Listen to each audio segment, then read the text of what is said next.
Hello students, welcome to all of you in Gautam Gurukul education classes. Students, this is the introduction video of exercise 3.4. इसमें हम जानेंगे कि elementary operations क्या होते हैं। इनको एलिमेंट्री ऑपरेशन भी कहा जाता है या फिर आप एलिमेंट्री ट्रांसफॉर्मेशन भी कह सकते हो। किसी भी मैट्रिक्स के लिए हमारे पास एलिमेंट्री ऑपरेशंस होते हैं। वो हम 6 तरीके से हम एलिमेंट्री ऑपरेशंस को लगा सकते हैं। होते क्या हैं आप एक बार ये जान लो। There are 6 operations. हमारे पास 6 ऑपरेशंस हैं। इन्हें आप ट्रांसफॉर्मेशन भी कह सकते हो जो मैट्रिक्स पर लगाए जाते हैं। 3 ऑफ विच, जिनमें से 3 आपके पास जो ऑपरेशन हैं ड्यू टू रो, वो रो की वजह से होते हैं, और 3 ड्यू टू कॉलम, वो 3 जो हमारे पास होते हैं वो कॉलम की वजह से होते हैं। विच आर नोन एज, जिनको जाना जाता है किस तरीके से, किस नाम से, एलिमेंट्री ऑपरेशन कह सकते हो या फिर एलिमेंट्री ट्रांसफॉर्मेशन कह सकते हो। मीन्स टोटल हमारे पास 6 एलिमेंट्री ऑपरेशंस हैं। इन एलिमेंट्री ऑपरेशन कह सकते हो आप या फिर एलिमेंट्री ट्रांसफॉर्मेशन कह सकते हो। स्टूडेंट्स, हमारे पास 6 एलिमेंट्री ऑपरेशंस हैं, जिनमें से हमारे पास 3 जो एलिमेंट्री ऑपरेशन है वो रोज के लिए हैं, जो रोज के थ्रू लगाए जाते हैं, ड्यू टू रोज होते हैं, और 3 जो होते हैं ड्यू टू कॉलम होते हैं। जो रोज के द्वारा लगाए जाते हैं, रोज के थ्रू लगाए जाते हैं, उन्हें बोला जाता है एलिमेंट्री रो ऑपरेशन या फिर एलिमेंट्री रो ट्रांसफॉर्मेशन भी कह सकते हो। इसी तरीके से हमारे पास जो 3 हमारे पास ऑपरेशन है जो कॉलम के थ्रू लगाए जाते हैं उनको बोला जाता है एलिमेंट्री कॉलम ऑपरेशन, या तो आप ये कह सकते हो या फिर एलिमेंट्री कॉलम ट्रांसफॉर्मेशन। और स्टूडेंट्स, ये होते क्या है, किस तरीके से वर्क करते हैं वो और देख लेते हैं। हमारे पास 6 ऑपरेशंस होते हैं, जिनमें से हमारे पास मेनली 3 होते हैं, और इन तीनों में ही अगर आप रो की बात करोगे, इंटरचेंज के लिए हम अगर बात कर रहे हैं तो हमारे पास 2 ऑपरेशन है, जिनमें एक हमारे पास रो के लिए, एक कॉलम के लिए है। ऐसी सेकंड के लिए जब बात करेंगे उनमें से एक रो के लिए है, एक कॉलम के लिए है। इसी तरीके से अगर हम तीसरे की बात करते हैं तो इसमें भी एक हमारे पास रो के लिए है और एक कॉलम के लिए है। अब देखो वर्क किस तरीके से करते हैं ये। सबसे पहला हमारे को ऑपरेशन जो दे रखा है, क्या बोल रखा है, द इंटरचेंज ऑफ एनी 2 रोज। आप किसी भी मैट्रिक्स की 2 रोज को इंटरचेंज कर सकते हो या फिर किसी 2 कॉलम को इंटरचेंज कर सकते हो। इस तरीके से आपको डिनोट किस तरीके से करना है, आप किसी एक रो को इंटरचेंज कर सकते हो किसी अदर रो के साथ। ऐसी बात जब अगर कॉलम की आएगी तो आप किसी एक कॉलम को इंटरचेंज कर सकते हो किसी अदर कॉलम के साथ। किस तरीके से करोगे वो और देख लेते हैं।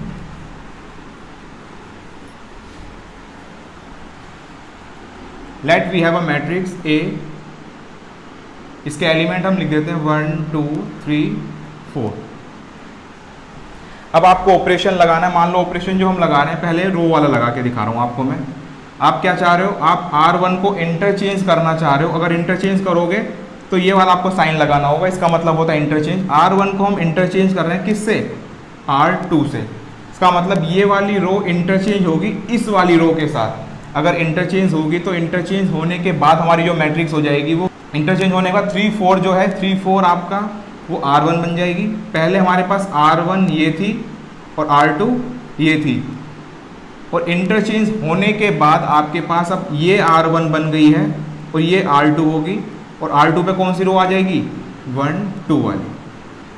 इंटरचेंज किस तरीके से लगाओगे, जो हमारे पास 2 रो दे रखी है, एक R1 है एक R2 है, वो आपस में इंटरचेंज हो जाएंगी। और R1 को इंटरचेंज आप R2 से कर रहे हो तो R2 जो रो है वो R1 की जगह पर आ गई, और जो R1 वाली है वो R2 की जगह पर आ गई। इस तरीके से हम रो को इंटरचेंज कर सकते हैं आपस में।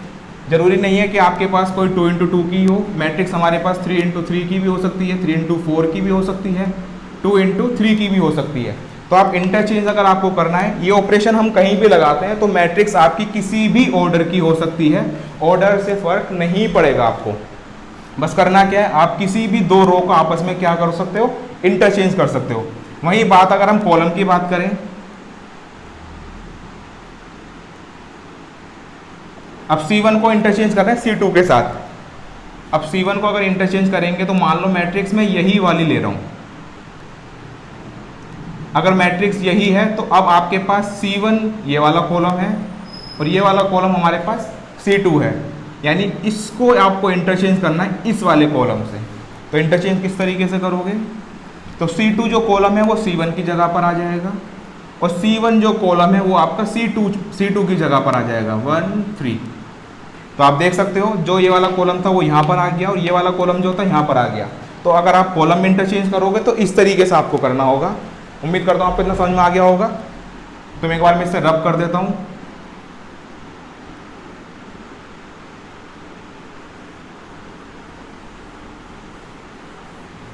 सेकंड ऑपरेशन देखते हैं। सेकंड ऑपरेशन क्या बोलता है?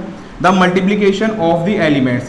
आप किसी भी एलिमेंट का मल्टीप्लीकेशन कर सकते हो ऑफ एनी रो, किसी भी एक रो की या फिर किसी भी कॉलम। एलिमेंट चाहे किसी भी रो का हो या फिर किसी भी कॉलम का हो, आप उसमें क्या कर सकते हो? मल्टीप्लीकेशन कर सकते हो by a non zero number, कोई भी एक नॉन जीरो नंबर से। तो नॉन जीरो नंबर हमने क्या ले लिया?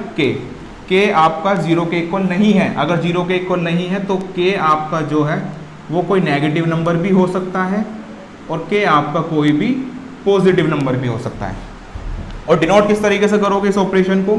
आर आई के अंदर चेंज हो रहा है, इसका मतलब होता है changes to.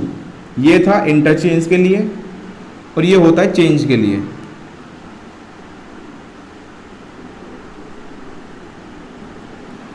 Are I changes हो रही है किससे? आर आई दूसरी रो, उसमें हम मल्टीप्लाई कर रहे हैं, इसका मतलब आर आई में चेंज हो रहा है और उसमें हम किसी नंबर की मल्टीप्लाई कर रहे हैं। इसी तरीके से हम कॉलम के साथ भी कर सकते हैं। हम सी आई कॉलम के अंदर चेंज कर रहे हैं, किस तरीके से? सी आई में कुछ मल्टीप्लाई हम कर रहे हैं, और मल्टीप्लाई जिससे कर रहे हैं वो एक नॉन जीरो नंबर है। तो किस तरीके से करोगे इस ऑपरेशन को, इसको भी देख लेते हैं। एक मैट्रिक्स हमारे पास, मैं 1 2 3 4 ही ले लेता हूँ मैट्रिक्स। करना क्या हमारे को? हम पहले रो वाली लगाते हैं। तो रो में किस तरीके से करना है? हम R1 के अंदर चेंज करना चाहते हैं। किस तरीके से चेंज कर रहे हो आप 2 की मल्टीप्लाई करना चाहते हो R1 के अंदर। आपने क्या करा? R1 के अंदर चेंज करना, और करना क्या था? 2 की मल्टीप्लाई करी हमने R1 के अंदर। तो देखो किस तरीके से होगा। अब R1 में अगर आप चेंज कर रहे हो तो देखना R2 के अंदर कोई चेंज नहीं होगा, क्योंकि हम जो चेंज कर रहे हैं सिर्फ R1 के अंदर कर रहे हैं, R2 में हम कोई चेंज नहीं कर रहे। तो जिसमें चेंज नहीं कर रहे वो एज इट इज रहेगा। चेंज हम किस में कर रहे हैं? R1 के अंदर। और किस तरीके से कर रहे हैं? R1 में हम 2 की मल्टीप्लाई कर रहे हैं। अब 2 की मल्टीप्लाई करोगे तो R1 के हर एक एलिमेंट से मल्टीप्लाई होगी।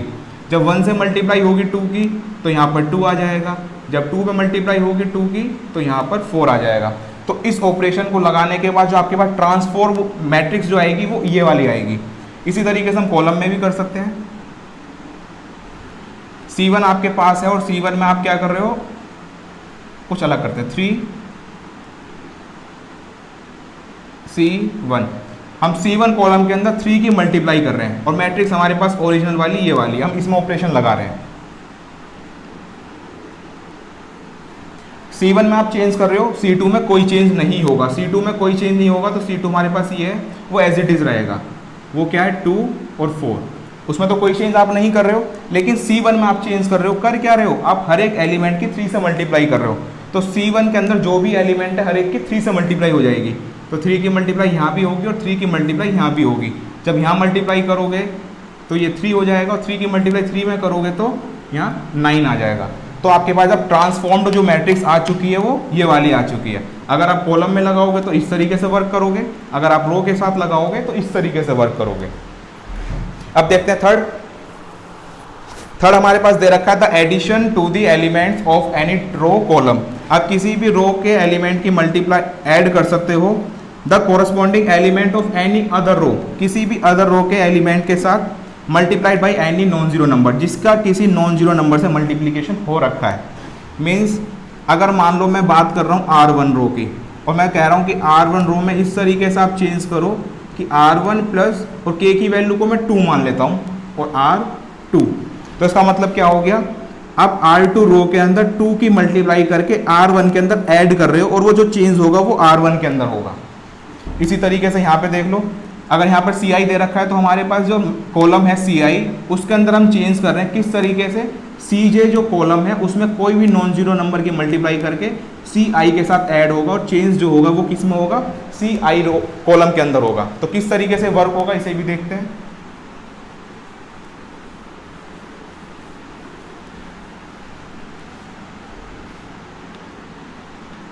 मैट्रिक्स में 1 2 3 4 ही ले रहा हूँ।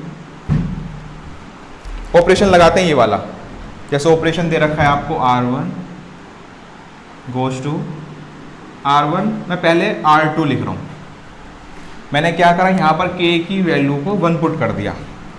यहाँ k जो दे रखा है इसको मैंने क्या पुट करा, 1 पुट करा। अब k को 1 पुट करोगे तो क्या होगा, R1 प्लस R2। तो देखो किस तरीके से चेंज होगा। चेंज हम जो कर रहे हैं सिर्फ और सिर्फ R1 रो के अंदर कर रहे हैं, यानी इस वाली रो के अंदर। तो इसमें कोई भी चेंज नहीं होगा। जिस रो में कोई चेंज नहीं होना उसके एलिमेंट एज इट इज रहेंगे। कर क्या रहे हो आप R1 के अंदर, R1 क्या हमारे पास अभी इस वाले एलिमेंट की बात कर रहे हैं अभी, तो 1 उसमें प्लस कर रहे हो आप क्या, R2 एलिमेंट। R2 एलिमेंट क्या है, 3। तो R1 के अंदर अगर R3 को ऐड करोगे तो कोरस्पॉन्डिंग एलिमेंट ऐड होते हैं। अगर इसमें ऐड करोगे तो इस वाले एलिमेंट को ऐड करोगे, और जब इसमें ऐड करोगे तो इस वाले एलिमेंट को ऐड करोगे। तो 1 में अगर 3 ऐड हुआ तो 4 मिला, तो ये एलिमेंट 4 हो जाएगा। और यहाँ पर करोगे तो क्या, R1 R2 को ऐड करना है। तो R1 हमारे पास 2 है और R2 हमारे पास कितना है, 4। तो अब 2 में 4 को ऐड करोगे तो 6।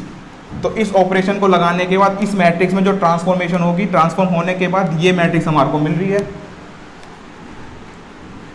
अब इसी तरीके से मैं एक ऑपरेशन और लगा रहा हूँ, R1 goes to R1 plus 2R2। अब मैं क्या करा, इसमें R1 के अंदर हम लगा रहे हैं, R2 में कोई चेंज नहीं होना, तो R2 को ऐसे ही रहने दो। अब मैं इसमें चेंज कर रहा हूँ, इस वाली मैट्रिक्स के अंदर। अगर इसमें आप चेंज करोगे तो R2 में कोई चेंज नहीं करा हमने, तो R2 ऐसे ही रहा। R1 के अंदर चेंज हो रहा है। R1 क्या है यहाँ पर, 4 plus twice of R2। R2 का ट्वाइस आपको करना है। 3 का ट्वाइस करोगे तो 6, और 6 में 4 ऐड कर दोगे तो 10। तो ये एलिमेंट आपको कितना मिल जाएगा, 10। इसको ट्वाइस करा तो 6 हुआ, 6 को ऐड कर दे 4 के साथ तो 10 मिल गया। वहीं अगर बात हम इस वाले एलिमेंट की करें तो ये एलिमेंट कितना है, 6। तो R1 हमने 6 लिख दिया, प्लस ट्वाइस ऑफ R2 कितना है, 4। तो 2 में मल्टीप्लाई 4 की करोगे तो 4 2 ज़ा 8, और 8 में 6 ऐड करोगे तो 14। तो आपके पास अब ट्रांसफॉर्म जो मैट्रिक्स आई है वो ये आई है इस वाली मैट्रिक्स से। इतना क्लियर है। ये हमने जो लगाए अभी रो के साथ लगाए, इसी तरीके से हम कॉलम के साथ अगर लगाएंगे तो देखो किस तरीके से होगा।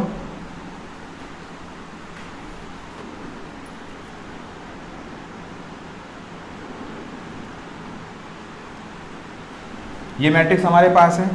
हम करना क्या चाह रहे हैं, आप C1 कॉलम में चेंज करना चाह रहे हो, और C1 के अंदर आप C2 कॉलम को ऐड कर रहे हो। क्या करा आपने, C1 के अंदर C2 को ऐड करा। तो ये याद रखना, आपके जो चेंज हो रहे हैं सिर्फ और सिर्फ C1 के अंदर चेंज होगा। C2 आपके पास जो कॉलम है वो एज इट इज रहेगा। तो जो कॉलम ऐसे ही रहेगा उसको पहले ऐसे ही लिख दो। चेंज किस में होगा, C1 के अंदर। अब C1 में आप क्या कर रहे हो, C1 क्या है हमारे पास, 1। ध्यान रखना कॉरस्पॉन्डिंग एलिमेंट ऐड होते हैं, तो कॉरस्पॉन्डिंग 1 के कॉरस्पॉन्डिंग 2 कॉलम है, तो 1 प्लस उसमें C2 ऐड होगा। C2 क्या है, 2। तो 1 में 2 ऐड करा तो यहाँ 3 आ जाएगा। वही बात अगर हम इस वाले एलिमेंट की करें, क्योंकि C1 के अंदर 3 भी आ रहा है, 3 में आप प्लस करोगे C2। अब C2 क्या है, C2 हमारे पास 4 है, तो 4 को हमने ऐड कर दिया, तो 4 में 3 ऐड करोगे तो यहाँ 7 आ गया। तो इस ट्रांसफॉर्म को करने के बाद, इस ऑपरेशन को लगाने के बाद हमारी मैट्रिक्स जो ट्रांसफॉर्म होगी वो इस फॉर्म में ट्रांसफॉर्म हो जाएगी। एक चीज़ ध्यान रखना बेटा, बच्चों को कन्फ्यूज़न रहती है कि क्या ये दोनों मैट्रिक्स आपकी सेम है या नहीं है। मीन्स ऑपरेशन लगाने के बाद मैट्रिक्स अलग हो जाती है या फिर मैट्रिक्स वही रहती है जो पहले है। तो आप देख सकते हो यहाँ जो मैट्रिक्स लिखी है वो हमारे पास 1 2 3 4 लिखी हुई है, और ट्रांसफॉर्म होने के बाद जो मैट्रिक्स हमारे पास आई है वो 3 2 7 4 आई है। अब आपसे मैं अगर पूछूं बताओ क्या दोनों मैट्रिक्स इक्वल हैं ये, तो आप खुद चेक कर सकते हो, क्या 1 आपका 3 के इक्वल आ रहा है, नहीं आ रहा। और जबकि दो मैट्रिक्स अगर इक्वल होनी थी तो उनके कॉरस्पॉन्डिंग सभी एलिमेंट को इक्वल होना था। तो आप देखो 1 आपका 3 के इक्वल नहीं आ रहा, 3 आपका 7 के इक्वल नहीं आ रहा, तो मीन्स ये दोनों मैट्रिक्स इक्वल नहीं है। इसका मतलब क्या हुआ कि आप अगर कोई ट्रांसफॉर्मेशन लगाते हो तो मैट्रिक्स बदल जाती है, मैट्रिक्स सेम नहीं रहती। इसको ध्यान रखना इतना।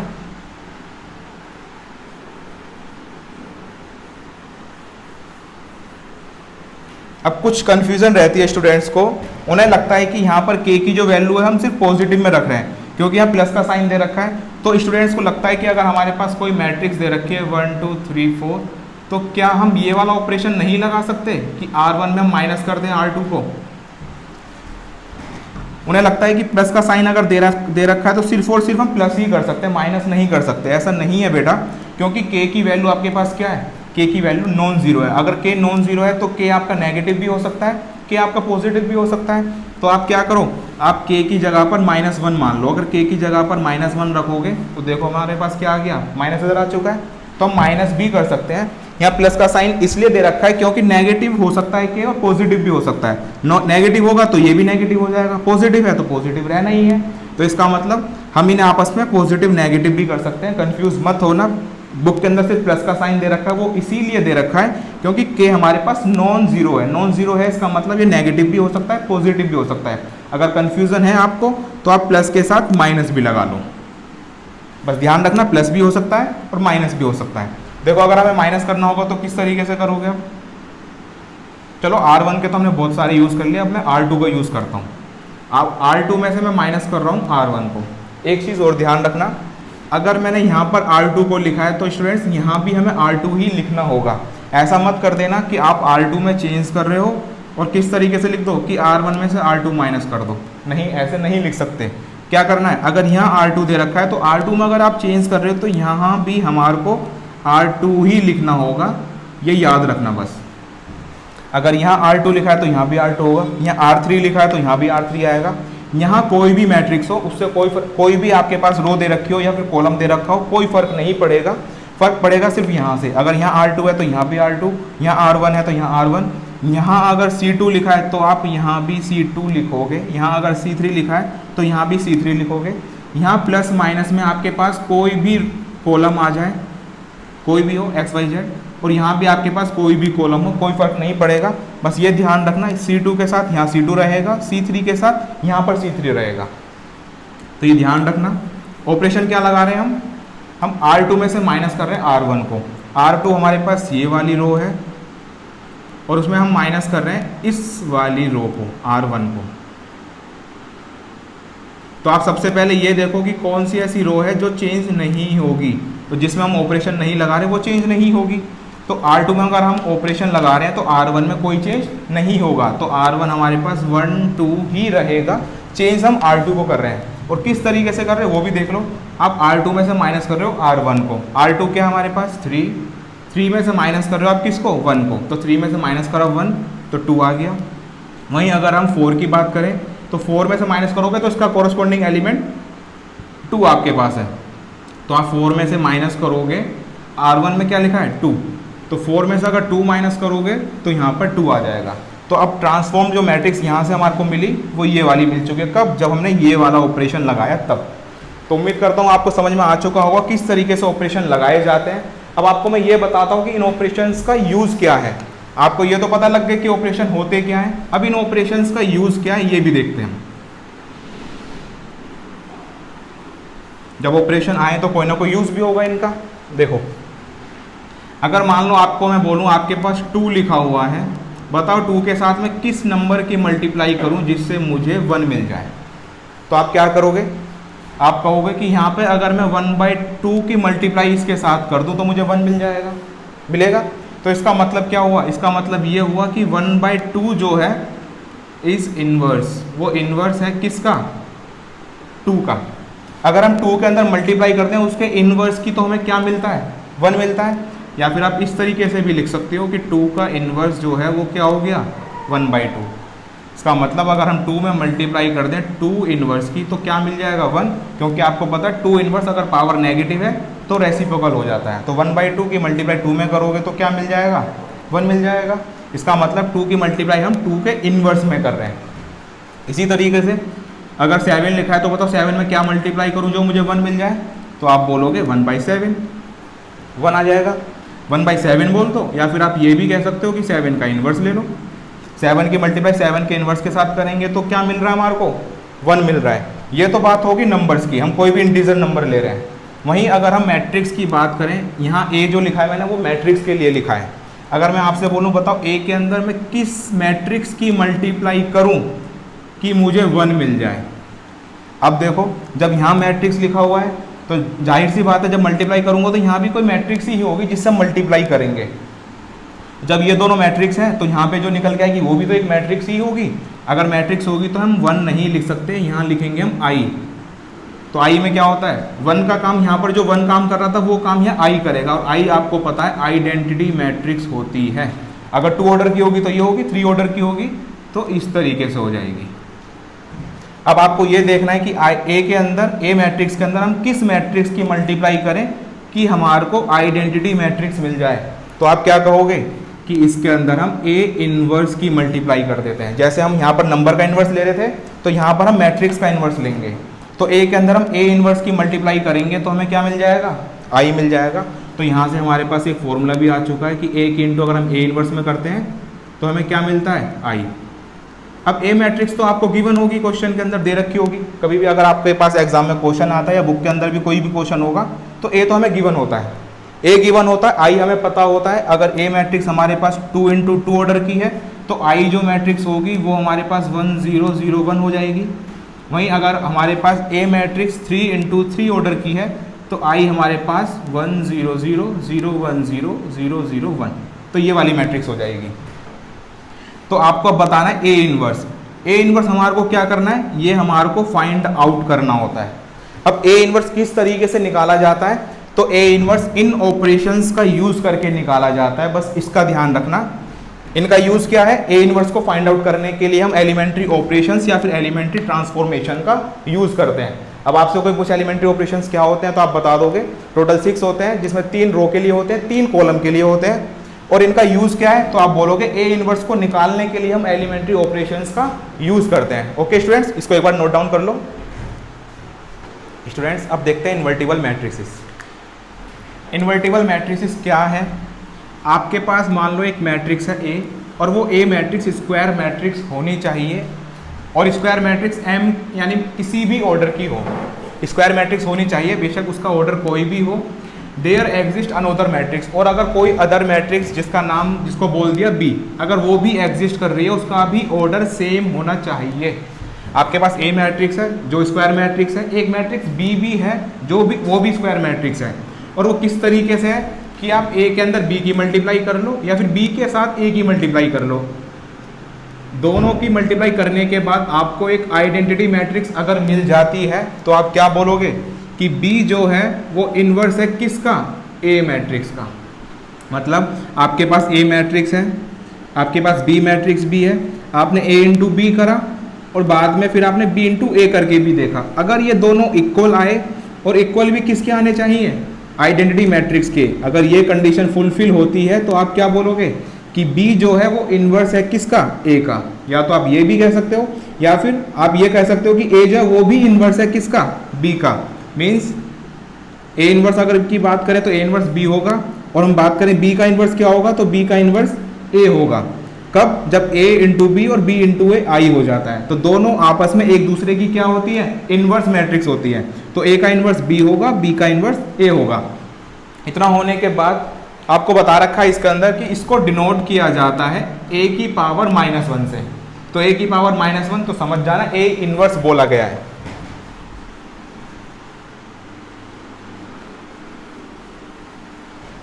अब आप देख सकते हो एग्जाम्पल के थ्रू और समझते हैं। और इसमें देख लेना स्टूडेंट्स, इसमें लिखा हुआ स्क्वायर मैट्रिक्स, मीन्स आप स्क्वायर मैट्रिक्स का ही इन्वर्स निकाल सकते हो। अगर रेक्टेंगुलर मैट्रिक्स है तो आप उसका इन्वर्स नहीं निकाल सकते। क्यों नहीं निकाल सकते वो मैं बाद में बताता हूँ, पहले आप देख लो कि अगर स्क्वायर मैट्रिक्स है तो आप कैसे चेक करोगे कि उसका इन्वर्स ये है या नहीं। अगर ये मैट्रिक्स गिवन है हमारे को तो आप क्या करो, पहले इन दोनों को मल्टीप्लाई कर लो। हमारे को मल्टीप्लाई करना है ए मैट्रिक्स को बी के साथ, और मल्टीप्लिकेशन मैंने आपको सिखा दी है। इस रो की मल्टीप्लाई आपको इस वाले कॉलम के साथ करनी है। तो 2 की मल्टीप्लाई 2 से करोगे 4 प्लस, अब 3 की मल्टीप्लाई -1 से करोगे तो -3। इतना करने के बाद अब इस वाली रो की ही मल्टीप्लाई आपको इस कॉलम के साथ करनी है। तो 2 की मल्टीप्लाई -3 से करोगे तो -6, अब 3 की मल्टीप्लाई 2 से करोगे तो +6।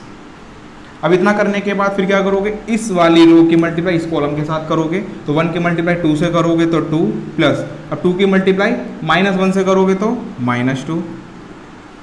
वहीं अगर 1 की मल्टीप्लाई -3 के साथ करेंगे तो -3।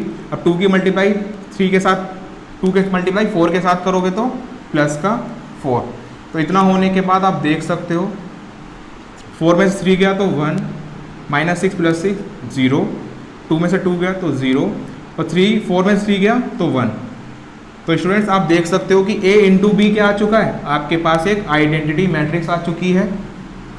A इंटू बी क्या आ गया, आइडेंटिटी मैट्रिक्स आ गया। फिर आपको क्या करना होगा, फिर आपको b इंटू ए भी निकालना है। जिस तरीके से मैंने ये निकाला है तो आप क्या करना है, b इंटू ए भी निकालना। देखना वो भी i के इक्वल आएगा। अगर ये दोनों कंडीशन फुलफिल हो जाती हैं तो आप क्या बोलोगे, आप बोलोगे कि a का जो इन्वर्स है वो क्या है, वो b है।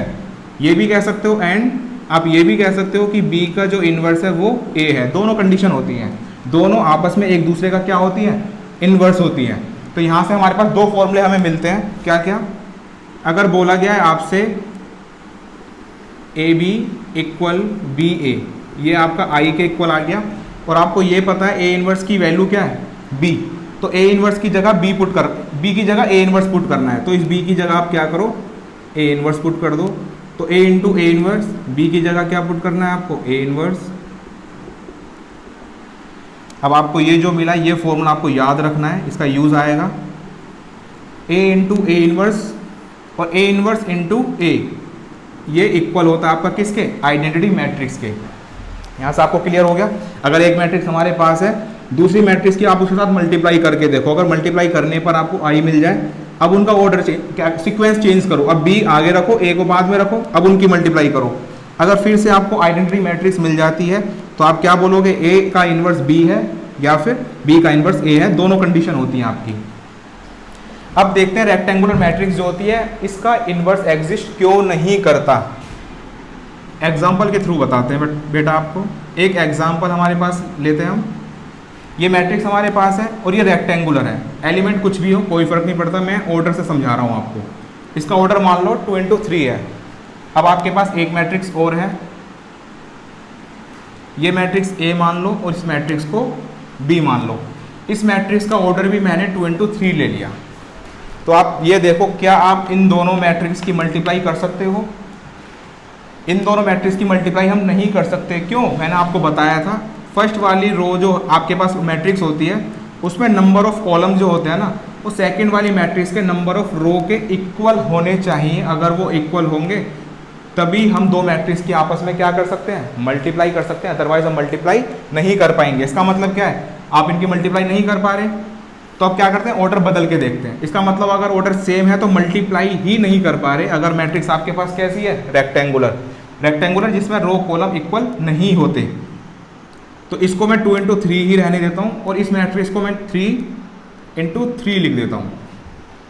अब आपसे पूछा कोई इनकी मल्टीप्लाई आप कर सकते हो? बिल्कुल। देखो यहाँ पर 3 है, यहाँ 3 है, तो आप ए और बी की मल्टीप्लाई तो कर सकते हो। अब मैं आपसे बोलूँ ए बी की मल्टीप्लाई करो और मल्टीप्लाई करने के बाद बताओ ऑर्डर क्या होगा मैट्रिक्स का। तो आपको पता है ये दोनों सेम होंगे तो मल्टीप्लाई कर सकते हैं, और ये दोनों जो बचे ये हमारे को ऑर्डर बताते हैं। ऑर्डर यानी यहाँ पर 2 और ये 3, तो मल्टीप्लाई होने के बाद ऑर्डर क्या मिलेगा आपको, मल्टीप्लाई होने के बाद ऑर्डर मिलेगा 2 into 3। वहीं अगर मैं बात करूं बी ए, ये भी तो आपको निकालना है क्योंकि आपके पास ए बी और बी ए दोनों होने चाहिए और दोनों इक्वल होने चाहिए। तो ए बी तो हमने देख लिया 2 into 3 ऑर्डर का है। अब देखते हैं बी इंटू ए, तो बी का ऑर्डर क्या है, 3 into 3। ए का ऑर्डर क्या है, 2 into 3। अब आप देख सकते हो इस वाली मैट्रिक्स जो फर्स्ट में दे रखी है उसके नंबर ऑफ कॉलम सेकंड वाली के नंबर ऑफ रो के इक्वल नहीं आ रहे। अगर नहीं आ रहे इसका मतलब क्या है, ए बी तो एग्जिस्ट कर रहा है, बी ए तो एग्जिस्ट ही नहीं कर रहा। आप बी ए का मल्टीप्लीकेशन ही फाइंड नहीं कर पा रहे, इसका मतलब क्या, फाइंड ही नहीं कर पा रहे तो आप तो इक्वल बोल ही सकते फिर इक्वल है। इसका मतलब ये कंडीशन भी फुलफिल नहीं हो पा रही। अब इसका ऑर्डर कुछ और लेके बताता हूं मैं। हम सारे जितने पॉसिबल ऑर्डर हो सकते हैं सारे ऑर्डर को लेके मैं आपको बताना चाहता हूं कि रेक्टेंगुलर मैट्रिक्स की हम इनवर्स फाइंड क्यों नहीं कर पाते। अब 2 into 3 है, अब मैं ऑर्डर लेता हूं यहाँ पर 3 into 2। अब आप देख सकते हो अगर ये दोनों सेम है तो हम आपस में मल्टीप्लाई कर सकते हैं। अगर आपने मल्टीप्लाई करी किसकी, ए की बी मैट्रिक्स के साथ, तो जो मैट्रिक्स आपके पास बचा ये 2 into 2, ये ऑर्डर होगा ए इंटू बी मैट्रिक्स का। अब देखते हैं बी इंटू ए जो आप करोगे उसका ऑर्डर क्या होगा। तो बी आपके पास जो मैट्रिक्स है उसका ऑर्डर क्या है, 3 into 2। इसका ऑर्डर क्या है आपके पास, 2 into 3। अब आप ये तो देख सकते हो कि हाँ इन दोनों मैट्रिक्स के वो मल्टीप्लाई तो कर सकते हैं क्योंकि फर्स्ट वाली मैट्रिक्स की नंबर ऑफ कॉलम सेकंड वाली मैट्रिक्स के नंबर ऑफ रो के इक्वल आ चुकी है। अगर इक्वल है तो हम मल्टीप्लाई कर सकते हैं, और मल्टीप्लाई करने के बाद ऑर्डर क्या होगा, ऑर्डर होगा 3 into 3। तो इस मैट्रिक्स का ऑर्डर हो गया 3 into 3। अब देखो ए बी का ऑर्डर 2 इंटू 2 है, बी ए का ऑर्डर 3 इंटू 3 है, तो क्या ये दो मैट्रिक्स आपस में इक्वल हो सकती हैं? कभी नहीं हो पाएंगी। क्यों? क्योंकि इसके अंदर 4 ही एलिमेंट है, इसके अंदर 9 एलिमेंट है, तो आप कंपेयर कैसे करोगे? तो मैट्रिक्स आपकी इक्वल नहीं हो सकती। इक्वल होने के लिए सबसे पहले तो ऑर्डर सेम होना जरूरी है, और यहाँ पर तो ऑर्डर ही अलग हो चुका है। तो आपको अब ये पता लग चुका होगा कि रेक्टेंगुलर मैट्रिक्स का हम इन्वर्स क्यों फाइंड आउट नहीं कर पा रहे। ओके स्टूडेंट्स, तो आपको याद क्या रखना है, हम इन्वर्स अगर निकालना चाह रहे हैं तो इन्वर्स होने के लिए सबसे पहली कंडीशन कि वो मैट्रिक्स हमें जो दे रखी है वो स्क्वायर होनी चाहिए, उसका जो आप इन्वर्स निकालोगे वो भी स्क्वायर होना चाहिए। कंडीशन क्या होगी? दोनों को मल्टीप्लाई करो, मल्टीप्लाई करने के बाद एक आइडेंटिटी मैट्रिक्स आपको मिलनी चाहिए, या फिर बी की मल्टीप्लाई ए के साथ करो, फिर आपको दोबारा से आई मिलना चाहिए। अगर इस कंडीशन फुलफिल हो गई दोनों, तो आप बोलोगे ए का इन्वर्स बी है और बी का इन्वर्स ए होगा। तो यहीं से हमारे पास एक फॉर्मूला निकल के आया, ये फॉर्मूला आपको याद रखना है कि ए इंटू ए इन्वर्स हो, ये इक्वल होगा ए इन्वर्स इंटू ए, और किसके इक्वल होगा? आइडेंटिटी मैट्रिक्स के। तो स्टूडेंट्स आपको ये याद रखना है। स्टूडेंट्स अब आगे प्रोसीड करते हैं। आगे हमारे पास दे रखी है थ्योरम। ये थ्योरम है बेटा, ये थर्ड थ्योरम है। आपको पता है हम 2 थ्योरम पढ़ चुके हैं, वो मैंने आपको पहले पढ़ा दी है। अब थर्ड थ्योरम जो आपकी आती है, क्या कहती है वो? Uniqueness of inverse. इसका मतलब क्या है? Inverse of a square matrix, एक स्क्वायर मैट्रिक्स का आप अगर इन्वर्स निकाल रहे हो, इफ़ एग्जिस्ट, अगर वो एग्जिस्ट करता है तो वो हमेशा क्या होगा? यूनिक होगा। इस लाइन के 2 मतलब है, पहले आपको 2 मतलब बताता हूँ। स्क्वायर मैट्रिक्स लिखा हुआ है, स्क्वायर मैट्रिक्स का ही इन्वर्स एग्जिस्ट करता है, ये हम अभी देख चुके हैं। इसका मतलब अगर आपसे कोई पूछे कि बताओ रेक्टेंगुलर मैट्रिक्स का इन्वर्स एग्जिस्ट करता है, तो आप क्या बोलोगे? रेक्टेंगुलर मैट्रिक्स का इन्वर्स एग्जिस्ट नहीं करता। मैंने अभी आपको सब कुछ बताया था वो। अब आपसे कोई पूछे कि क्या स्क्वायर मैट्रिक्स का इन्वर्स एग्जिस्ट करता है, तो आप बोलोगे हाँ स्क्वायर मैट्रिक्स का एग्जिस्ट करता है। क्या सारी स्क्वायर मैट्रिक्स का इन्वर्स एग्जिस्ट करता है? नहीं बेटा, सभी स्क्वायर मैट्रिक्स का इन्वर्स एग्जिस्ट नहीं करता। जिस भी मैट्रिक्स का इन्वर्स एग्जिस्ट करेगा तो वो यूनिक होगा, बस ये याद रखना। सभी स्क्वायर मैट्रिक्स का इन्वर्स एग्जिस्ट नहीं करता, और अगर इन्वर्स एग्जिस्ट करता है तो वो हमेशा क्या होगा? वो एक यूनिक होगा, सिर्फ एक ही होगा। ऐसा नहीं हो सकता कि आपने ए का इन्वर्स निकाला तो ए के इन्वर्स 2 अलग अलग मैट्रिक्स आ चुकी हैं। अगर आप ए का इन्वर्स निकालना चाह रहे हो तो एक ही आपको इन्वर्स मिलेगा। ऐसा नहीं हो सकता कि 2 इन्वर्स हो किसके? ए मैट्रिक्स के। ऐसा कभी नहीं होगा। तो हम इसका प्रूफ भी देख लेते हैं, ऐसा क्यों है। आप मान लो आपके पास एक ए मैट्रिक्स है जो एक स्क्वायर मैट्रिक्स है। ऑर्डर क्या है उसका? ऑर्डर हमने उसका एम मान लिया। आप क्या करो, आप मान लो कि इस ए मैट्रिक्स के 2 आपके पास इन्वर्स हैं। कौन कौन से? एक बी है और एक सी है। आपने कॉन्ट्राडिक्शन वाले क्वेश्चन करे होंगे। कॉन्ट्राडिक्शन के क्वेश्चन में हम क्या करते थे? जो हमारे पास हमें प्रूफ करना होता था हम उसको फॉल्स मान लेते थे, है ना। हमें प्रूफ करना है कि उसका एक ही इन्वर्स होता है, और हम कॉन्ट्राडिक्शन क्या लेके चल रहे हैं कि उसके 2 इन्वर्स हमने कॉन्ट्राडिक्ट कर लिए। कौन कौन से? बी और सी। अगर बी और सी आपके पास 2 इन्वर्स हैं किसके? ए के। तो देखो एक कंडीशन दे रखी है, अगर आपके पास since B is the inverse of A, अगर बी इन्वर्स है ए का, तो क्या स्टूडेंट्स ये कंडीशन आएगी आपके पास? यह भी हमने पढ़ी है। अगर बी इन्वर्स है ए का तो ए बी बी ए ये दोनों इक्वल होंगे, और किसके इक्वल होंगे? आइडेंटिटी मैट्रिक्स के। अगली क्या कंडीशन है? सी जो है वो भी आपका इन्वर्स है किसका? ए का। अगर सी भी इन्वर्स है ए का तो ए इंटू सी इंटू ए, वो भी आपका आई यानी कि आइडेंटिटी मैट्रिक्स के इक्वल होगा। इतना हो गया। इतना होने के बाद हम आगे देखते हैं। अगर मान लो आपके पास बी एक मैट्रिक्स दे रखी है, क्या बी को मैं इक्वल लिख सकता हूँ बी इंटू आई के? आपको मैंने बताया था अगर कोई मैट्रिक्स हमारे पास है, अगर उस मैट्रिक्स की हम मल्टीप्लाई करते हैं किसी आइडेंटिटी मैट्रिक्स के साथ, तो वही मैट्रिक्स हमें मिल जाती है ओरिजिनल मैट्रिक्स जो हमारे पास है। मीन्स अगर आप ए की मल्टीप्लाई आई में कर रहे हो या फिर आई की मल्टीप्लाई ए में कर रहे हो, हमेशा ए मैट्रिक्स ही रहती है, कोई चेंज नहीं होता। अगर आपको ये पता है तो आप ये भी लिख सकते हो कि बी आपका इक्वल है किसके? बी आई के। आपने सिर्फ ए की जगह पर बी ले लिया, तो हम ये भी लिख सकते हैं अगर बी आपका बी आई के इक्वल है तो आप क्या करोगे? आप ये देखो क्या हम बी की जगह पर यहाँ पर b equal to B I हो गया। i की जगह पर देखो हम क्या लिख सकते हैं? i आपका किसके इक्वल है? ac के इक्वल है, तो b को ऐसे ही रहने दो और i की जगह पर आप लिख दो ac। i की जगह पर हमने क्या लिख दिया? ac लिख दिया। अब इतना करने के बाद क्या करोगे आप? b a इंटू सी। क्या इसको हम इस तरीके से भी लिख सकते हैं? मैंने आपको बताया था मल्टीप्लिकेशन में एक एसोसिएटिव प्रॉपर्टी चलती है। अगर ए बी सी अगर आपके पास है तो आप चाहो तो इनकी मल्टीप्लाई कर लो पहले, या फिर आप इनकी मल्टीप्लाई कर लो। ये दोनों आपस में क्या होते हैं, इक्वल होते हैं। अगर इक्वल है तो इसको हम इस तरीके से भी लिख सकते हैं, ए सी की मल्टीप्लाई पहले कर लो या फिर पहले बी ए की मल्टीप्लाई कर लो। तो इतना होने के बाद आप ये देखो बी ए किसके इक्वल है, बी ए आपका इक्वल है आई के। तो क्या मैं इस बी ए की जगह पर आई ही लिख सकता हूँ, बी ए आई के इक्वल था तो मैंने बी ए की जगह पर आई लिख दिया। अब आई आ गया तो साथ में मल्टीप्लाई में क्या लिखा है, सी। अब किसी आइडेंटिटी मैट्रिक्स की मल्टीप्लाई सी मैट्रिक्स में होगी तो आपको पता है मैट्रिक्स वही रहती है, उसमें कोई चेंज नहीं होता। तो आप यहाँ से क्या देख रहे हो कि बी आपका इक्वल आ चुका है किसके, सी के। तो हमने जो कॉन्ट्राडिक्शन ली थी वो रॉन्ग हो चुकी है। अब क्या पता लगा हमारे को, ए हमारे पास, बी हमारे पास जो है वो सी के इक्वल आ चुका है। तो हमारी जो अजम्पशन थी वो गलत हो चुकी है। तो यहाँ से आप क्या बोलोगे, यहाँ से हम बोलेंगे बी हमारा सी के इक्वल है। तो अगर बी आपका सी के इक्वल है तो इसका मतलब क्या है, तो ए का इन्वर्स एग्जिस्ट कर रहा था और ए का जो इन्वर्स एग्जिस्ट कर रही थी दो मैट्रिक्स वो आपस में इक्वल है। तो इसका मतलब ए का इन्वर्स सिर्फ और सिर्फ एक क्या है, या तो बी लिख दो या फिर सी लिख दो। और बी और सी क्या है आपस में, ये दोनों आपस में इक्वल हैं। तो बी ही सी है तो सी की जगह पर भी हम बी लिख सकते हैं क्योंकि दोनों आपस में क्या है, इक्वल है। इससे हमें ये पता लगा कि एक मैट्रिक्स का सिर्फ और सिर्फ एक ही इन्वर्स एग्जिस्ट कर सकता है, ऐसा नहीं है कि एक मैट्रिक्स के दो इन्वर्स आपके पास हो। ओके स्टूडेंट्स, इसे नोट डाउन करो। स्टूडेंट्स नेक्स्ट थ्योरम देखते हैं। नेक्स्ट थ्योरम में हमारे को बोला क्या गया है, ए बी आपके पास दो मैट्रिक्स हैं और दोनों मैट्रिक्स कैसी हैं, इनवर्टिबल मैट्रिक्स है। इनवर्टिबल मैट्रिक्स का मतलब दोनों मैट्रिक्स का इन्वर्स एग्जिस्ट करता है, हम फाइंड कर सकते हैं। तो ए बी दोनों मैट्रिक्स का इन्वर्स एग्जिस्ट अगर कर रहा है और दोनों का ऑर्डर भी सेम है तो क्या होगा, ए इंटू बी का जो आप इन्वर्स निकालोगे वो इक्वल होता है किसके, B inverse into A inverse के। आपको पता है मल्टीप्लिकेशन के अंदर हम मैट्रिक्स की मल्टीप्लाई करते हैं तो ए बी बी ए के इक्वल नहीं होता। तो ये आप याद रखना, यहाँ पर भी ऑर्डर बदल रहा है तो ऐसा मत कर देना ए इन्वर्स को आप पहले लिख दो बी इन्वर्स को बाद में लिख दो, वो अलग हो जाएगा। आपको पता है दोनों अलग होते हैं। ये अगर दोनों अलग होते हैं तो आप इतना याद रखना, ए बी अगर आपके पास है उसका आप इन्वर्स निकालोगे, ए बी प्रोडक्ट में है उनका इन्वर्स आपको निकालना है। तो आप क्या करोगे, पहले आपको बाद वाली मैट्रिक्स लिखनी है इनटू और पहले वाली मैट्रिक्स बाद में आप लिखोगे और उसका इन्वर्स, ये याद रखना।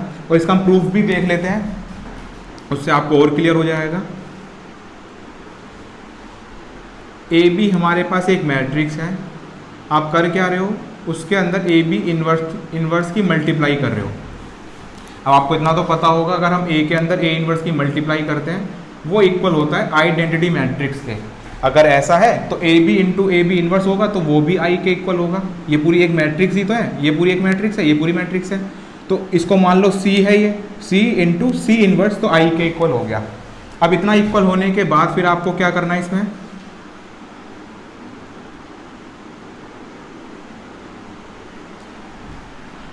आप इतना याद रखना स्टूडेंट्स, अगर मान लो आपके पास 2 लिखा हुआ है और आप उसमें 3 की अगर मल्टीप्लाई करते हो, 2 इंटू 3 लिख लो या 3 इंटू 2 लिख लो, तो आपको पता है नंबर्स पे कोई फ़र्क नहीं पड़ता, दोनों का मल्टीप्लिकेशन सेम ही आने वाला है।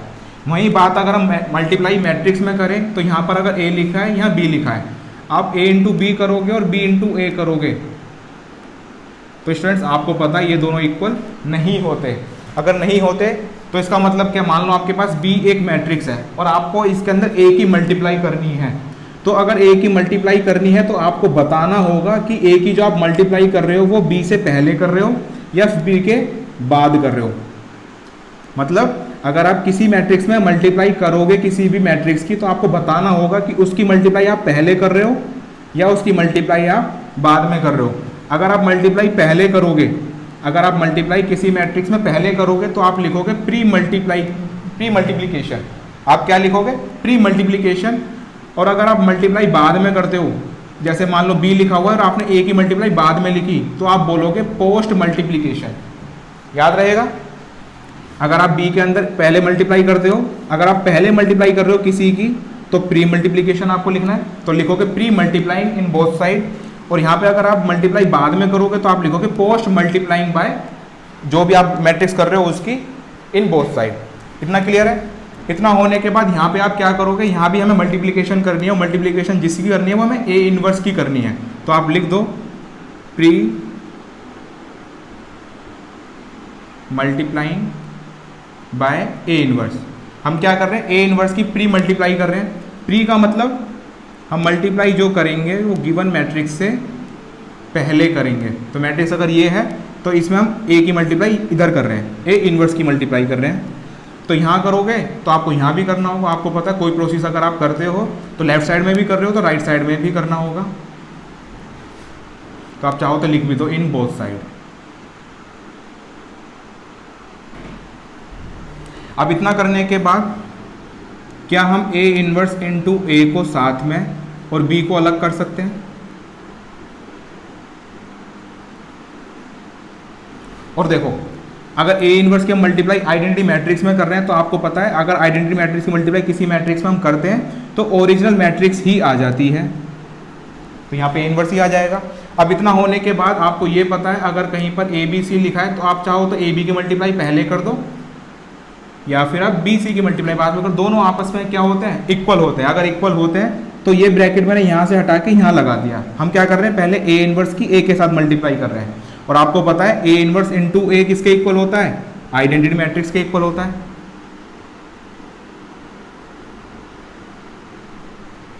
अब इतना होने के बाद अब बी की मल्टीप्लाई हम आई में कर रहे हैं। अब आइडेंटिटी मैट्रिक्स की मल्टीप्लाई किसी भी मैट्रिक्स में करते हो तो मैट्रिक्स वही रहती है जो है। अब इतना होने के बाद क्या करोगे? आप फिर से प्री मल्टीप्लाई करो। अब प्री मल्टीप्लाई कर रहे हो किससे करोगे? अब बी इनवर्स से मल्टीप्लाई करो। Pre multiplying by B inverse. अब बी इनवर्स से मल्टीप्लाई करोगे तो बी इनवर्स बी और यहाँ पर ए बी का इनवर्स। और बी इनवर्स अगर आप प्री कर रहे हो तो बी इनवर्स प्री आपको यहाँ भी करना होगा। अब इतना करने के बाद बी इनवर्स में आप क्या कर रहे हो? बी की मल्टीप्लाई कर रहे हो तो ये किसके इक्वल होगा? ये आइडेंटिटी मैट्रिक्स के इक्वल हो जाएगा। और यहाँ पर क्या लिखा हुआ है? यहाँ लिखा ए बी का inverse equal to B inverse into A inverse. और आपको इतना तो पता होगा आइडेंटिटी मैट्रिक्स की हम किसी भी मल्टीप्लाई करें तो ओरिजिनल मैट्रिक्स वैसी ही रहती है, उसमें कोई इफेक्ट नहीं होता। तो आप इसका प्रूफ भी देख चुके हो। ए बी का इनवर्स किसके इक्वल आ चुका है? B inverse into A inverse. और देख लो यही तो लिखा हुआ है। तो आपको अब समझ में आ चुका होगा कि ए बी का इनवर्स अगर आपको फाइंड करना है तो किसके इक्वल होता है? B inverse into A inverse के। यहाँ ऑर्डर चेंज हो जाता है, ध्यान रखना बस। स्टूडेंट्स, एलिमेंट्री ऑपरेशन क्या होते हैं ये हम जान चुके हैं। उनका यूज़ किस लिए किया जाता है? उनका यूज़ जो है ए इनवर्स निकालने के लिए किया जाता है, हम ये भी जान चुके हैं। लेकिन ए इनवर्स निकाला किस तरीके से जाता है वो हमें आज सीखना है। क्या सीखना है हमारे को? कि ए इनवर्स किस तरीके से निकाला जाएगा। सबसे पहले अगर आपको पास कोई क्वेश्चन आता है तो आपके पास क्वेश्चन के अंदर एक मैट्रिक्स गिवन होगी और आपसे बोला जाएगा इस मैट्रिक्स का आपको ए इनवर्स फाइंड करना है। अगर आपको ए इनवर्स फाइंड करना है तो दो तरीके से आप ए इनवर्स फाइंड कर सकते हो। या तो आप एलिमेंट्री रो ऑपरेशन के थ्रू कर सकते हो या फिर आप एलिमेंट्री कॉलम ऑपरेशंस के थ्रू आप कर सकते हो। कभी भी क्वेश्चन अगर आता है तो आप पहले ही डिसाइड कर लो कि आपको जो क्वेश्चन करना है वो एलिमेंट्री रो ऑपरेशन के थ्रू करना है या फिर एलिमेंट्री कॉलम ऑपरेशन के थ्रू करना है। क्यों? क्योंकि अगर आपने एलिमेंट्री रो ऑपरेशन लगाना शुरू कर दिया, यानी अगर आपने किसी भी एक क्वेश्चन के अंदर एक स्टेप में अगर आपने रो लगा दी, मान लो R1 प्लस R2 लगा दिया, इसका मतलब क्या है? आप रो यूज़ कर रहे हो, रो ऑपरेशन यूज़ कर रहे हो। अगर आपने रो ऑपरेशन यूज़ कर लिया एक स्टेप में तो आपको पूरे क्वेश्चन में थ्रू आउट दी क्वेश्चन आपको हर एक जगह पर सिर्फ रो ऑपरेशन ही यूज़ करना होगा। अगर आपने कहीं पर भी कोई कॉलम ऑपरेशन यूज़ कर लिया तो आपको थ्रो आउट द क्वेश्चन यानी कंप्लीट क्वेश्चन में हर स्टेप पर सिर्फ और सिर्फ कॉलम ऑपरेशन ही यूज़ करने होंगे। ये ध्यान रखना। आप ऐसा नहीं कर सकते आपने क्वेश्चन स्टार्ट करा, एक स्टेप आपने रो का लगा दिया, फिर अगले स्टेप पर कॉलम ऑपरेशन लगा रहे हो। ऐसा अलाउ नहीं है। आप इन्वर्स फिर कभी फाइंड आउट नहीं कर पाओगे। अगर आपको इन्वर्स निकालना है तो क्या करना होगा आपको? आप पहले डिसाइड कर लो कि आप रो ऑपरेशन लगाना चाह रहे हो या कॉलम ऑपरेशन लगाना चाह रहे हो। अगर रो लगाओगे तो आपको पूरा थ्रू आउट दी क्वेश्चन जो होगा रो ऑपरेशन ही यूज़ करना होगा। अगर आप कॉलम ऑपरेशन लगाना चाह रहे हो तो थ्रू आउट द आपका जो क्वेश्चन होगा through out the question column operation he use करना होगा। और करना सॉल्व किस तरीके से क्वेश्चन वो देखते हैं हम। अगर आप ऑपरेशन जो लगाना चाह रहे हो रो ऑपरेशन लगा रहे हो तो आप सबसे पहले क्या लिखोगे? ए मैट्रिक्स आपको गिवन होगी, आप लिखोगे वी नो, हम जानते हैं कि ए आपका इक्वल होता है आई ए के। आपको पता है अगर आप किसी मैट्रिक्स में आइडेंटिटी मैट्रिक्स की मल्टीप्लाई करते हो तो ए मैट्रिक्स ही मिलती है। याद रखना, अगर आप रो लगाओगे तो आप लिखोगे ए इक्वल टू आई ए। इतना करने के बाद फिर आप क्या करोगे? आप अप्लाई करोगे रो ऑपरेशंस को। जो भी ऑपरेशंस हमारे पास होते हैं, तीन तरीके के रो ऑपरेशन हमारे पास हैं। आप चाहो तो किसी भी रो को किसी भी अदर रो के साथ इंटरचेंज कर सकते हो। आप किसी भी रो के अंदर कोई भी नॉन ज़ीरो नंबर की मल्टीप्लाई कर सकते हो, या फिर आप किसी भी रो के अंदर अदर रो के अंदर मल्टीप्लाई कुछ भी करके नंबर की नॉन ज़ीरो नंबर की मल्टीप्लाई करके आप ऐड भी कर सकते हो। ये तीनों में से आप कोई भी ऑपरेशन लगा सकते हो। ये तीनों ऑपरेशन आपके पास कौन से रो ऑपरेशन है। तो इन ऑपरेशंस का यूज़ करके आपके पास जो a equal to I A मैट कंडीशन होगी, इस कंडीशन को कहाँ पे लेके आना होगा, आपको इससे सोल्व करके ये बनाना है। मीन्स आपको a इक्वल टू आई ए दे रखा होगा, ए मैट्रिक्स आपको कुछ भी दे रखी हो, मान लो 1 2 3 4 5 6 7 8 9, आपको ये मैट्रिक्स दे रखी है और आपसे बोला क्या गया, आपको आइडेंटिटी मैट्रिक्स बनानी है a की जगह पर। अगर a की जगह पर आपको आइडेंटिटी मैट्रिक्स बनानी है, इसका मतलब क्या है, ये तो 1 है, आपको 5 की जगह 1 बनाना होगा, 9 की जगह 1 बनाना होगा और बचे हर एक एलिमेंट पर 0 बनाना होगा। जब ये मैट्रिक्स आपकी 1 0 0 0 1 0 0 0 1 इस तरीके से ट्रांसफॉर्म हो जाएगी, जहां आपकी ए मैट्रिक्स आइडेंटिटी मैट्रिक्स बन जाए, आपको वहीं रुक जाना है। उतना रुकने के बाद फिर आपको क्या करना होगा, देन द मैट्रिक्स बी, जो मैट्रिक्स फिर बी होगी आपकी वही कहलाएगी, वो ए की क्या है, वो ए इनवर्स है। और आप क्या लिख दोगे, ए इनवर्स हमारा जो बी मैट्रिक्स आ चुकी है वही होगा। इसमें आपको याद क्या रखना है, ए मैट्रिक्स इसमें एज इट इज रहती है, इसके अंदर हम कोई चेंज नहीं करते। आप जो भी रो ऑपरेशन लगाओगे वो इस पर लगाओगे और आइडेंटिटी मैट्रिक्स पर लगाओगे। आप जो भी ऑपरेशन लगाओगे इस ए मैट्रिक्स पर लगाओगे और आइडेंटिटी पर लगाओगे, लेकिन इस वाले ए मैट्रिक्स पर आप कोई ऑपरेशन नहीं लगाओगे, ये एज इट इज रहेगा। कोई भी ऑपरेशन लगाओगे तो इन दोनों पर और यहाँ भी इन दोनों पर आपके होने के बाद ये मैट्रिक्स आ चुकी होगी। जब ये मैट्रिक्स आ जाएगी, इसका मतलब यहाँ पर आइडेंटिटी आना है। आपको इस तरीके से ऑपरेशन लगाने हैं कि ए मैट्रिक्स आपकी क्या बन जाए, एक आइडेंटिटी मैट्रिक्स बन जाए। और जब ये आइडेंटिटी मैट्रिक्स बन जाएगी तो आप क्या बोलोगे कि ये बी मैट्रिक्स हमारे पास जो है वही ए इनवर्स है। क्यों, आपको पता है ए के अंदर हम किस मैट्रिक्स की मल्टीप्लाई करें जो आई आ जाए हमारे पास। अगर ए लिखा है तो आपको पता है ए के अंदर हम ए इनवर्स की ही मल्टीप्लाई कर सकते हैं, जिससे हमारे पास क्या मिल जाए, आइडेंटिटी मैट्रिक्स मिल जाए। इसका मतलब बी जो है वो कोई और नहीं क्या है, वो ए इनवर्स ही है। ध्यान रहेगा, अगर आप रो से करोगे तो इस तरीके से करोगे, वहीं अगर आप कॉलम ऑपरेशन लगाना चाह रहे हो तो आप क्या करोगे, आप लिखोगे वी नो ए इक्वल है ए आई। अगर आप रो के थ्रू करोगे तो ए इक्वल होगा आई ए के, यहाँ पर आइडेंटिटी मैट्रिक्स यानी आई पहले यूज करना है, और कॉलम में जब करोगे तो आई बाद में हो जाएगा। इतना होने के बाद आप ऑपरेशन लगाओगे। कॉलम ऑपरेशन कौन कौन से हमारे पास होंगे, आप किसी को भी चेंज कर सकते हो। एक तो ये वाला ऑपरेशन हो गया, एक हमारे पास ये वाला ऑपरेशन हो गया,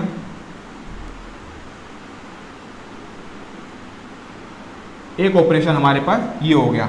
इन तीनों में से आप कोई भी ऑपरेशन लगा सकते हो। ऑपरेशन लगाने के बाद आपको क्या करना है, a इक्वल टू आई ए को कन्वर्ट करना होगा इस इक्वेशन के अंदर।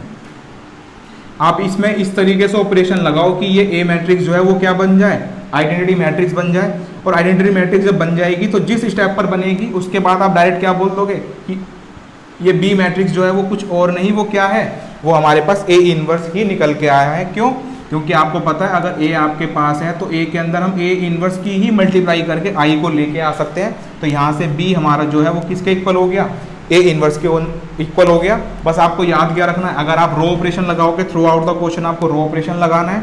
अगर आप कॉलम ऑपरेशन लगाओगे थ्रू आउट द आपको क्वेश्चन जो होगा कॉलम ऑपरेशन लगाना होगा। बस याद ये रखना, यहाँ पर हमारे पास जो ए मैट्रिक्स जो है इसमें हम कोई भी चेंज नहीं करेंगे, वो एज इट इज रहेगी। अगर आप कॉलम लगाओगे तो इस ए के अंदर आपको कोई चेंज नहीं करना, ये एज इट इज रहेगी। अगर यहाँ पर ए दे रखा है तो यहाँ भी देखो ए ही लिखा हुआ है ना, इसका मतलब इसमें कोई चेंज नहीं होना चाहिए। अगर आप ऑपरेशन लगाते हो तो इस ए के अंदर लगाओगे और साथ में इस आई के साथ लगाओगे, ये ए एज इट इज रहेगा। और जिस भी स्टेप पर आपके पास I equal to A B आ जाए तो आप क्या बोलोगे, ये बी जो है वो क्या है, वो ए इनवर्स आ चुका है। वो क्वेश्चन किस तरीके से करेंगे अभी हम एक एग्जांपल के थ्रू समझ लेंगे कि इन ऑपरेशंस का यूज किस तरीके से किया जाता है, किस तरीके से ए इनवर्स निकाला जाता है। अभी सिर्फ इतना याद रखना, जो मैंने आपको बताया ऑपरेशन किस तरीके से लगाएंगे वो हम एक एग्जांपल के थ्रू अभी देख लेंगे। एक रिमार्क आपको याद रखना, एक पॉइंट है इसमें, क्या, जब आप ऑपरेशन लगा रहे हो, या तो कॉलम ऑपरेशन लगा रहे हो या फिर आप रो ऑपरेशन लगा रहे हो, ऑपरेशन लगाते हुए अगर किसी भी स्टेप पर आपके पास ऐसी कंडीशन आ जाती है कि ए मैट्रिक्स आपके पास जो है लेफ्ट साइड में जो मैट्रिक्स होगी उसमें अगर कोई भी रो आपकी सारे एलिमेंट जीरो मिल जाए एक रो के अंदर, या फिर किसी भी कॉलम के अंदर आपको सारे एलिमेंट जीरो मिल जाए, मीन्स एक मैट्रिक्स आपके पास है 3x3 ऑर्डर की, देख लेता हूँ। अगर इसमें एक रो के सारे एलिमेंट जीरो आ गए, यहाँ कुछ भी हो इससे फर्क नहीं पड़ रहा, इस रो में सारे एलिमेंट क्या आ चुके हैं, जीरो आ चुके हैं, तो अगर इस तरह की कंडीशन बनती है तो आप बोलोगे A inverse does not exist, A inverse exist नहीं करेगा। अगर लेफ्ट साइड में इस तरीके की मैट्रिक्स कभी बनती है तो या तो ये कंडीशन बन जाए, या फिर ऐसा भी हो सकता है 6 7 और ये इस तरीके से, या फिर किसी भी कॉलम के अंदर आपके सारे एलिमेंट क्या हो जाए, जीरो आ जाए। अगर किसी भी कॉलम के अंदर भी आपके पास सारे एलिमेंट जीरो मिलेंगे तो आप क्या बोलोगे, A inverse does not exist. बस आप ये याद रखना, और आपको ये दोनों मैंने पॉइंट अभी जो बताया वो याद रखना। अगर आप रो ऑपरेशन लगाओगे तो पूरे क्वेश्चन में आपको रो ऑपरेशन लगाना होगा, अगर आप कॉलम ऑपरेशन लगाओगे तो पूरे क्वेश्चन में आपको कॉलम ऑपरेशन लगाना होगा। और रिमार्क क्या है, अगर किसी भी एलिमेंट मैट्रिक्स के अंदर लेफ्ट साइड में सारे एलिमेंट जीरो मिलते हैं किसी भी रो या फिर किसी भी कॉलम के अंदर, तो उस मैट्रिक्स का हम इनवर्स एग्जिस्ट नहीं कर सकते, नहीं फाइंड कर सकते। आप इतना ध्यान रखना स्टूडेंट्स। एक एग्जांपल के थ्रू समझते हैं। अगर आपके पास कोई मैट्रिक्स दे रखी है तो एलिमेंट्री ऑपरेशंस का यूज़ करके आप किस तरीके से उसका इन्वर्स फाइंड कर सकते हो। एलिमेंट्री ऑपरेशंस का आपको यूज़ करना है और फिर इस मैट्रिक्स जो हमें दे रखी है इसका इन्वर्स फाइंड करना होगा। तो मैंने आपको बताया था अगर किसी भी मैट्रिक्स का आपको इन्वर्स फाइंड करना है तो आप पहले डिसाइड कर लो आप जो इन्वर्स निकालना चाह रहे हो, आप रो ऑपरेशन के थ्रू निकालना चाह रहे हो या फिर कॉलम ऑपरेशन के थ्रू निकालना चाह रहे हो। क्योंकि अगर आपने रो ऑपरेशन लगाने स्टार्ट कर दिया तो आपको throughout the question row operation का ही यूज़ करना होगा। अगर आपने कॉलम ऑपरेशन को लगाना स्टार्ट कर दिया तो थ्रू आउट द क्वेश्चन आपको कॉलम ऑपरेशन का ही यूज़ करना होगा। तो हम क्या करते हैं, हम रो ऑपरेशन को लगा के देखते हैं किस तरीके से फाइंड करेंगे। तो आप सबसे पहले आपको पता है अगर रो ऑपरेशन यूज़ करना है तो आप लिखोगे A इक्वल टू आई ए। सबसे पहले हमारे को यही लिखना है। इसे लिखने के बाद आपको पता है इसे इस कंडीशन को इस तरीके से चेंज करो कि ए मैट्रिक्स जो है यहाँ पर आई आ जाए और यहाँ पर आई जो है ट्रांसफॉर्म होकर कोई भी मैट्रिक्स बने, उससे हमें फ़र्क नहीं पड़ेगा, कोई भी मैट्रिक्स हो। और ये ए के अंदर हमें कोई भी ट्रांसफॉर्मेशन नहीं लगानी है, ए एज इट इज़ ही रहेगा हर कंडीशन के अंदर। ऑपरेशन जो भी लगाओगे ए के ऊपर लगाओगे और साथ में आई के, क्योंकि ए में जो भी चेंज होगा साथ में आई के साथ भी चेंज करते रहोगे उसी ऑपरेशन के लिए। तो यहाँ पर इतना होने के बाद जब ये ए आपका आई बन जाएगा फिर आप क्या बोलोगे, ये बी आपके पास जो आया है ये क्या है, ये ए इनवर्स है। समझ में आ गया आपको क्या करना है। तो सबसे पहले आप क्या करोगे, आप लिख दो यहाँ पर वी नो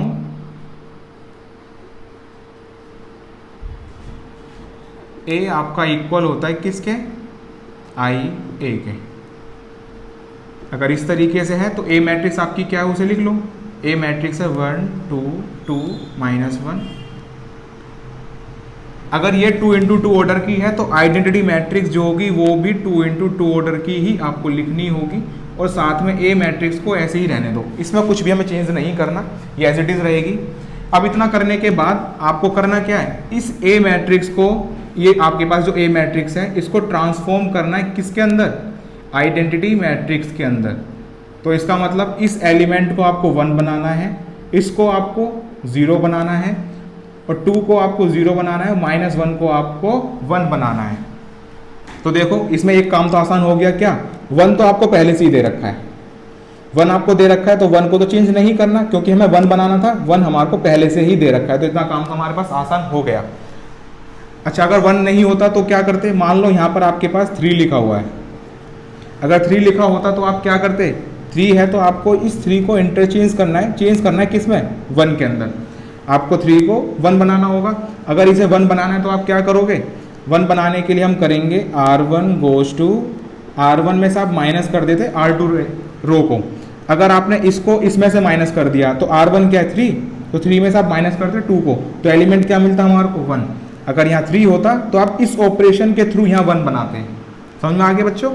तो इसको हम हटा देते हैं, अभी फ़िलहाल हमारे पास 1 ही है तो हम 1 को लेके ही चलते हैं। अगर यहाँ 1 दे रखा है तो यहाँ तो 1 बन चुका है। अगला काम क्या करना है, आपको यहाँ 0 बनाना है। अब 3 एलिमेंट बचे हैं, तीनों एलिमेंट में आप कहीं भी या तो इन दोनों को 0 बना लो या इसको 1 बना लो। तो हम एक एक करके करते हैं, हम इसको 0 बना रहे हैं पहले। तो आप क्या करो, पहले इस 2 को 0 बनाओ। अगर इस 2 को आपको 0 बनाना है तो किस तरीके से बना सकते हो, देखो हम ऑपरेशन लगाएंगे R2 गोज टू, हम ऑपरेशन किस में लगा रहे हैं R2 में, क्योंकि चेंज हमें जो करना है किस में करना है R2 में करना है। तो जिसमें चेंज करोगे R2 लिखा, अगर यहाँ R2 लिखा है तो मैंने आपको बताया था यहाँ भी R2 ही होना चाहिए। अब R2 में से आप माइनस कर दो क्या, ट्वाइस ऑफ R1।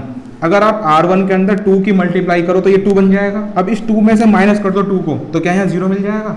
तो मीन्स इस आपके ऑपरेशन जो दे रखा है इस ऑपरेशन का यूज करके हम यहाँ 0 बना सकते हैं। तो इस ऑपरेशन को लगाते हैं।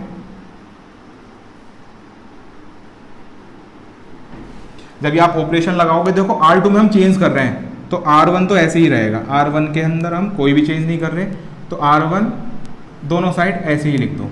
चेंज किस में कर रहे हैं हम R2 के अंदर, तो R2 में आपने क्या करा, R2 जो हमारे पास था इस एलिमेंट की बात कर रहे हैं, तो R2 क्या है 2 में से आप माइनस कर रहे हो ट्वाइस ऑफ R1, R1 क्या है 1, तो आप देख सकते हो 2 में से 2 गया तो ये 0 हो चुका है।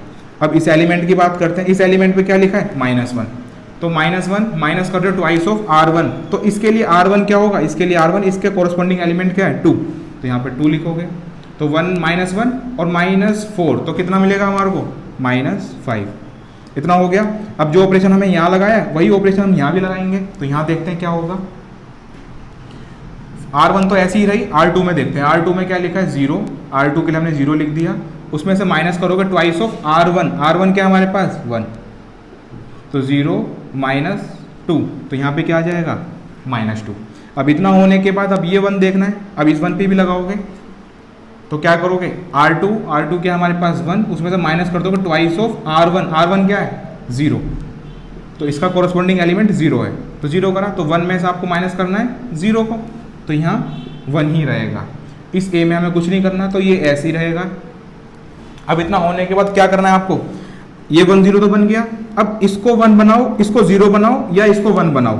देखो अगर ये 1 0 बन चुके हैं तो अब इसको या तो 0 बनाओ या 1 बनाओ, तो आप देखो क्या इसको 0 बना सकते हैं हम, आप देखो 0 बनाना आसान है या इसको 1 बनाना आसान है, तो देखो हम कोई भी ऑपरेशन लगाएं तो हम इसको 0 भी नहीं बना पा रहे हैं, तो अगर इसको नहीं 0 बना पा रहे तो क्या करो, इसको 1 बना लो।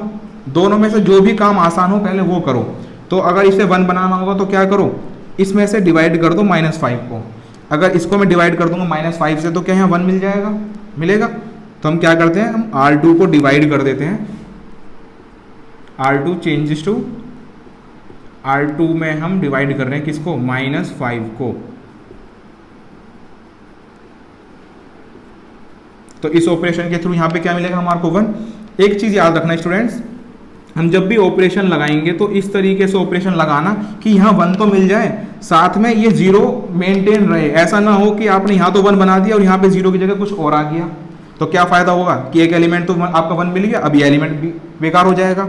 आप क्या करोगे, इस तरीके से ऑपरेशन लगाना जो 0 है इस पर कोई इफेक्ट ना हो, ये 0 हमारे पास 0 ही रहे और -5 1 बन जाए। हम जो चेंज कर रहे हैं किस में कर रहे हैं, R2 में कर रहे हैं, तो R1 मैंने ऐसी लिख दी क्योंकि उसमें कोई चेंज नहीं होगा। तो अब 0 को डिवाइड करोगे -5 से तो 0 तो 0 ही रहेगा, -5 को डिवाइड करा -5 से तो यहाँ 1 आ गया। यहाँ -5 से डिवाइड करोगे तो 2 डिवाइड बाई 5, क्योंकि -5 से डिवाइड करोगे तो माइनस माइनस प्लस, तो ये 2/5 हो गया। अब 1 को डिवाइड करो -5 से तो -1/5, इतना हो चुका है। अब बस एक स्टेप और लगाना है, क्या करना होगा आपको, यहाँ 1 0 1 आ चुका है, अब इसे 0 बनाना है। अब इसे 0 बनाने के लिए आप क्या करोगे, देखो अगर इसमें मैं 2 की मल्टीप्लाई करके इसके साथ माइनस कर दूं, इसमें 2 की मल्टीप्लाई करके इसमें माइनस कर दूं, तो क्या यहाँ पे 0 मिल जाएगा, बिल्कुल। अब उस ऑपरेशन को लगाते हैं।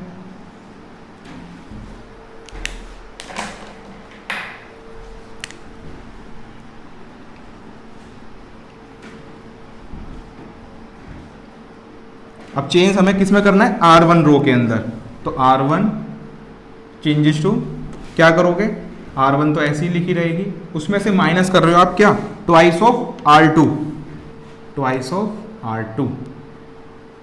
देखो R2 में कोई चेंज नहीं होगा तो R2 को ऐसे ही लिख दो,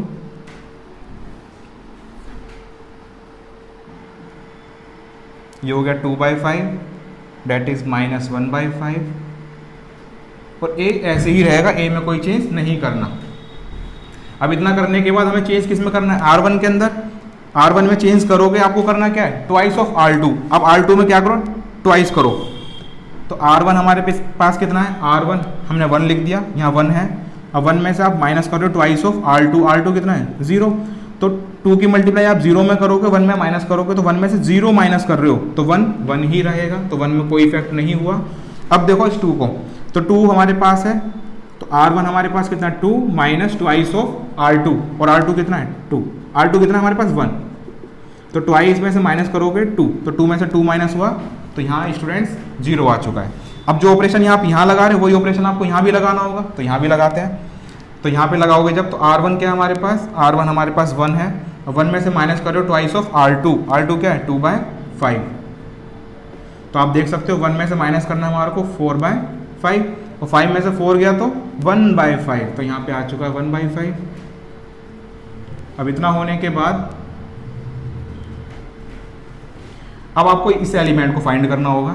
जब आप इस एलिमेंट को निकालोगे तो R1 हमारे पास 0 है, उसमें से आप माइनस कर रहे हो ट्वाइस ऑफ R2, R2 कितना है -1/5, -1/5, तो आप कितना लिखोगे, माइनस माइनस तो प्लस हो जाएगा 2/5, तो यहाँ पे आ चुका है 2/5। अब इतना होने के बाद क्या हमारे पास अब कंडीशन आ चुकी है I इक्वल टू, ये मान लो B मैट्रिक्स आपके पास I है इंटू A। अगर इस तरीके की कंडीशन आपके पास आ चुकी है तो आप क्या बोलोगे कि A का जो इन्वर्स है वो क्या है B है, और B क्या है, B हमारे पास ये वाली मैट्रिक्स है, तो आप लिखोगे A इन्वर्स हमारे पास आ चुका है क्या 1/5, 2/5, 2/5 माइनस 1/5, ये आपका आंसर हो गया। आप समझ चुके होंगे कि हम एलिमेंट्री ऑपरेशन किस तरीके से लगाते हैं। ये मैंने जो लगाया throughout the question elementary operation row वाले लगाया है, आप कॉलम के थ्रू भी सॉल्व कर सकते हो, जिस तरीके से मैंने रो के थ्रू करा है वैसे आप कॉलम के थ्रू भी कर सकते हो। उम्मीद करता हूँ कि आपको समझ में आ चुका होगा। स्टूडेंट्स एक बार इसे नोट डाउन कर लो। स्टूडेंट्स अगर आपको मेरी वीडियोस पसंद आ रही हैं, मेरा पढ़ाया हुआ अगर आपको समझ आ रहा है तो मेरी इस वीडियो को लाइक ज़रूर करें।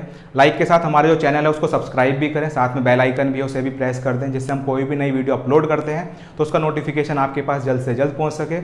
स्टूडेंट्स सबसे ज़्यादा ज़रूरी है कि आप इन वीडियोज़ को अपने फ्रेंड्स के साथ भी शेयर करें, जिससे आप तो इनका बेनिफिट ले ही रहे हो, आपके जो फ्रेंड्स हैं वो भी इनका बेनिफिट ले सकें। सबसे ज़्यादा इंपॉर्टेंट बेटा आपके लिए क्या है, आप अगर कोई भी किसी क्वेश्चन में आपको डाउट आता है, कोई भी क्वेरी आती है, तो उस क्वेरी को आप कमेंट सेक्शन में कमेंट करें, मैं उसका रिप्लाई आपको जरूर करूंगा, और जो भी क्वेरी आप जरूर पूछें मेरे से। ठीक है students, okay, thank you. Thanks for watching. A like would be appreciated. And don't forget to subscribe.